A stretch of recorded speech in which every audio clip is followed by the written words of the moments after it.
एक तो gun shop में जो बिकती है वो, और दूसरा है जो वर्दी वाले पिल्फरेज, वो आर्मी के कैंटोनमेंट से, पुलिस पैरामिलिट्री दोनों से। तो ऑलरेडी हम लोग का बिहार पुलिस के जितने भी इकाई हैं वहां आदेश चली गई है कि आप अपना स्टॉक पंजी मिला लें। अब बिहार में तो ये सब जो कोर्ट में जो प्रतिनियुक्त रहते हैं वो तो डिसमिस ही होते हैं, परंतु जो भी जैसे नक्सल वाले इलाका, मुठभेड़ में चलेगी 50 गोली, दिखाएंगे 100 गोली चलेगी, 50 पॉकेट में।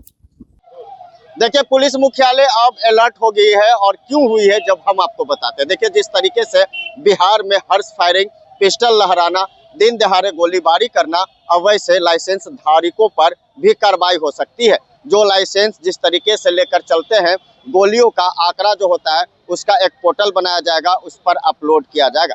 बिहार भर में कई ऐसे हथियार और गोलियों की दुकान है जो बंद रहती है, उस पर भी निगरानी की जाएगी। यानी गोलियों का आंकड़ा अब बिहार पुलिस मुख्यालय एडीजी कुंदन कृष्णन के आदेश पर उसे कम करने का भी निर्देश दिया गया है। उन्होंने साफ तौर से कह दिया कि देखिए, जिस तरीके से गोलियों की बिक्री होती है, 200 लोग खरीद लेते हैं लेकिन उसे चलाते नहीं है, वो ब्लैक मार्केट में जाता है और उसी गोलियों से अपराधी खरीदते हैं और अपराध जैसी घटनाओं को अंजाम देते हैं, जिसे अब साफ तौर से कह दिया गया है कि विधानसभा चुनाव से पहले वैसे लाइसेंस धारकों का लाइसेंस भी रद्द किया जाएगा और जो लोग गोली खरीद रहे उसका रेट जो होता है वो कम से कम 175 होती है, उसे भी बढ़ाने की कोशिश की जाएगी। लेकिन जिस तरीके से गोलियों का जो आंकड़ा होता है उसे अब रोकने का भी पूरी तरीके से प्रयास किया जाएगा। वही आपको बता दें कि बिहार में जिस तरीके से शराबबंदी के बाद सूखे नशा का कारोबार जो बढ़ा है, उसकी सिंडिकेट को तोड़ने के लिए बिहार पुलिस मुख्यालय द्वारा एक ऑपरेशन किया जाएगा, जो गृह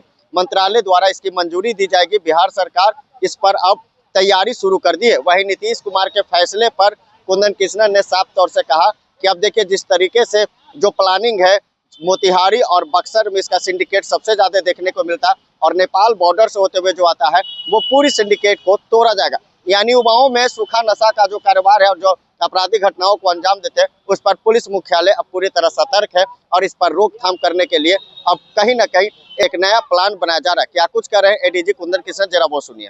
है एक तो गन शॉप में जो बिकती है वो, और दूसरा है जो वर्दी वाले पिल्फरेज, वो आर्मी के कैंटोनमेंट से, पुलिस पैरामिलिट्री दोनों से। तो ऑलरेडी हम लोग का बिहार पुलिस के जितने भी इकाई हैं वहां आदेश चली गई है कि आप अपना स्टॉक पंजी मिला लें।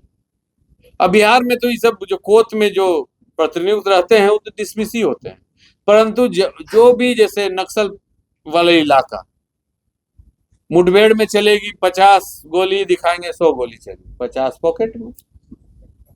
तो वो तो हमारे यहाँ मुठभेड़ और भी नहीं रहा है, किसी को मौका भी नहीं, बाहर से भी आ रही, इसमें कोई दो मत। पिल्फरेज है सरकारी तौर पर, उसका हम अपने राज्य के अंदर रोक सकते हैं, परंतु बाहर से अगर आ रहा है तो कोशिश कर रहे हैं रोकने का।